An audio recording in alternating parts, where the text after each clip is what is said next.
تو جوان بیٹے کی موت دیکھنا یہ وہی جانتا ہے جس پہ گزری ہو، وہی جانتا ہے جس پہ گزری ہو۔ میرے مقدر میں تھا، میں نے ہمیشہ دعا مانگی، یا اللہ مجھے اولاد کا صدمہ نہ دکھانا، یہ ہمیں اٹھا کے لے جائیں، ہم انہیں نہ اٹھائیں۔ لیکن اللہ کی تقدیر وہ غالب ہے اور ہمیں اس پر راضی ہونے کا حکم ہے۔ میرے نبی کی دعا ہے، اللہم انی اسألک الرضا بعد القضاء، یا اللہ تو اپنی تقدیر پر مجھے راضی کر دے۔ تو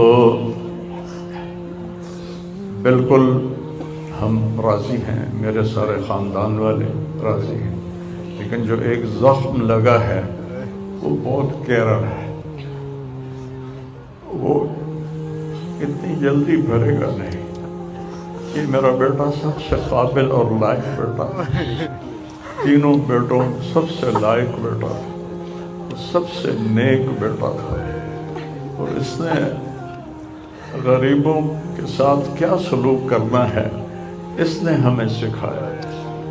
غریبوں کے اس نے دل خرید لیے تھے، ان کے ساتھ بیٹھ کے کھانا کھاتا تھا، ان کو اپنی قیمتی گاڑی میں بٹھاتا تھا۔ جو لوگ اپنی گاڑی کے قریب کسی کو نہ گزرنے دیں، وہ ان کو انہی گندے کپڑوں کے ساتھ، یہاں ایک پاگل رہتا ہے، وہ میلے کچیلے گندے کپڑے پیشاب بیچ میں کیا ہوا اس کو اٹھا کے اور اپنی گاڑی میں بٹھاتا تھا۔ وہ ساری سیٹ خراب ہو جاتی تھی، لیکن وہ اس کو اپنی فیکٹری میں لے جاتا، پھر نائی کو بلا کر اس کے بال کٹواتا، اس کو نہلاتا، اس کے کپڑے بدلواتا۔ اس پورے گاؤں میں وہ پاگل صرف ایک شکل کو جانتا ہے اور ایک نام کو جانتا ہے۔ وہ نام تو پکار نہیں سکتا تھا، کہتا میاں میاں میاں۔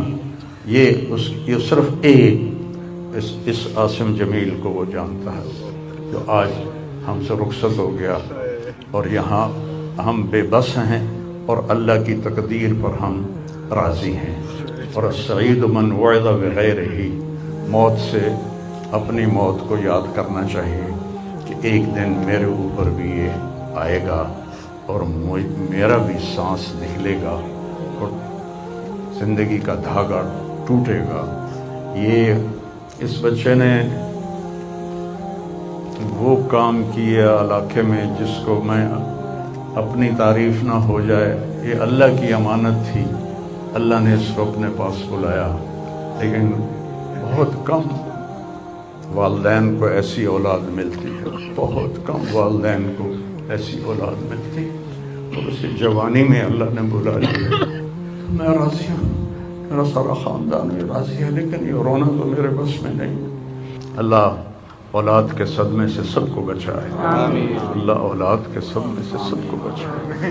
تو چھوٹے چھوٹے غم کے قابل نہیں ہے، میرے اوپر تو بہت بڑا غم ہے۔ میں اللہ کا شکر گزار ہوں، اور یہ سارا مجمع دیکھ کے مجھے حوصلہ ہو گیا ہے کہ میرا بیٹا واقعی بہت نیک تھا، جس کے لیے اتنا مجمع اس کے لیے دعا کرنے آیا ہے۔ 40 آدمی جنازے میں ہوں اور میت کے لیے دعا کریں تو میرے نبی نے فرمایا اس کی بخشش ہو جاتی ہے۔ اور یہ تو ماشاءاللہ ہزاروں گنتی سے بھی باہر مجمع کھڑا ہوا ہے۔ میں آپ سب کا شکر گزار ہوں، اور میرے بھائی اس دن کی تیاری کر کے مرنا چاہیے۔ اگر اللہ راضی ہے تو اللہ کی قسم موت سے خوبصورت کوئی پیغام نہیں، موت سے خوبصورت کوئی پیغام نہیں، اور اگر اللہ ناراض ہے تو موت سے خوفناک کوئی پیغام نہیں ہے۔ اور یہ میرا بچہ یہ اللہ کی محبت میں ایسے تڑپتا تھا جیسے کسی کو کوئی زخم ہو جائے اور وہ تڑپتا ہے۔ اور ہم اللہ کو جانتے ہیں، مانتے ہیں، ہمارے احساس میں اللہ کا تعلق شامل نہیں، ہم عقلی طور پر مانتے ہیں۔ میری 52 سال زندگی اللہ کے راستے میں نیک لوگ، اولیاء کرام، علماء کرام کے ساتھ گزری۔ میں باپ ہونے کی وجہ سے نہیں کہہ رہا، میں آپ کو یقین سے کہہ رہا ہوں، جیسی تڑپ اس بچے میں اللہ کی محبت کی تھی میں نے کبھی نہیں دیکھی. یہ 2-2 گھنٹے مجھ سے بات کرتا تھا اور میں ایسے بیٹھ کے سنتا رہتا تھا. بولنے والا کب سنتا ہے کسی کی بات, لیکن یہ ان پڑھ بالکل ڈسلیکسیا کا مریض تھا, حروف کی پہچان نہیں تھی, تو اس لیے نہ یہ پڑھا, نہ دین کا کچھ پڑھا, نہ دنیا کا کچھ پڑھا. لیکن اللہ نے اس کو عقل, فہم اور اپنی محبت ایسی دی تھی کہ ہمیں محسوس ہوتا تھا کہ اس کے اندر اس محبت کی آگ ہے. اور اپنی ماں سے کہتا, ماں دعا کرنا میں مر جاؤں, میں اللہ سے ملنا چاہتا ہوں, میں اس گندی دنیا سے تنگ آ گیا ہوں. 30 سال کی عمر میں اس نے یہ کہنا شروع, میں جانا چاہتا ہوں. اگر اللہ مجھے کہے کہ تمہیں رہنا ہے یا جانا ہے, 1 سیکنڈ میں کہوں گا مجھے تیرے پاس آنا ہے, مجھے تیری ملاقات کا شوق. اور مجھ سے پوچھتا, بابا آگے اللہ ملے گا مجھے؟ میں نے اس سے بڑی باتیں کرنی ہیں, مجھ سے ملے گا؟ میں نے کہا انشاءاللہ آج تم ملو گے اپنے اللہ سے, ضرور ملو گے. تیری تڑپ, تیری تمنا رہتی تھی میں اللہ سے ملوں. میں نے اپنی زندگی میں صرف ایک آدمی دیکھا ہے, یہ بچہ جس کے احساسات میں اللہ کی محبت تھی. احساسات جیسے ہمارے درد ہمارے احساس میں جب شامل ہوتا ہے پھر ہم ہائے ہائے کرتے ہیں, اور جب تک شامل نہیں ہوتا تو ہم چلتے رہتے ہیں. اس بچے کو اللہ نے اپنی قدرت سے یہ تعلق اور محبت عطا فرمائی تھی. اور بس میں اور کیا تعریف کروں, میرا تو سینہ ویسے ہی زخمی ہے. یہ بہت عالی شان بچہ اللہ نے مجھے دیا تھا. میں اللہ کی تقدیر پہ راضی, اس نے اسی کا تھا, اس نے لے لیا. بھائیو, موت سے پہلے مرنے کی تیاری کر لو, آپس کی لڑائیاں چھوڑ دو, آپس کے جھگڑے چھوڑ دو, آپس کی نفرتیں چھوڑ دو. مرنے والے سے پوچھو کہ نفرت کا کیا فائدہ ہے, جھگڑوں کا کیا فائدہ ہے.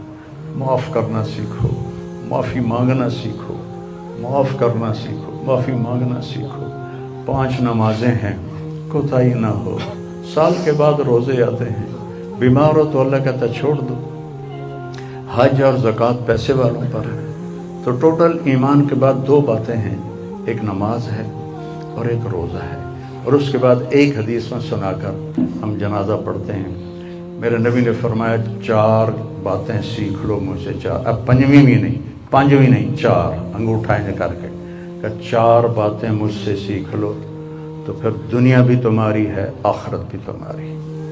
صدق و حدیث, ہمیشہ سچ بولنا, ہمیشہ سچ بولنا. آج نیت کرتے ہو؟ انشاءاللہ. حفظ و امانت, کسی کو دھوکہ نہ دینا, کسی کے ساتھ 2 نمبری نہ کرنا, کسی کو اپنے مفاد اور پیسے کے لیے, اپنے منصب کے لیے اس کے ساتھ دھوکے بازی نہ کرنا. تیسری بات, حسن و خلیقت, اپنے اخلاق اچھے رکھنا. گالی, غیبت, الزام تراشیاں, جھگڑے, یہ چھوڑ کے اچھے اخلاق والے بن جاؤ. اور چوتھی بات فرمایا عفت فی طعمت, رزق حلال کماؤ. اب سارے مجمع سے میری اپیل ہے, آج کے بعد نماز پکی کرنی ہے اور سچ بولنا ہے اور کسی کو دھوکہ نہیں دینا اور اپنے اخلاق اچھے کرنے ہیں. کسی کو گالی نہیں دینی, کسی کو بے عزت نہیں کرنا اور رزق حلال کمانا ہے. تو انشاءاللہ میرے نبی کا وعدہ ہے دنیا بھی تمہاری ہے, آخرت بھی تمہاری ہے. آؤ ہم اپنے بیٹے کو رخصت کریں. کبیر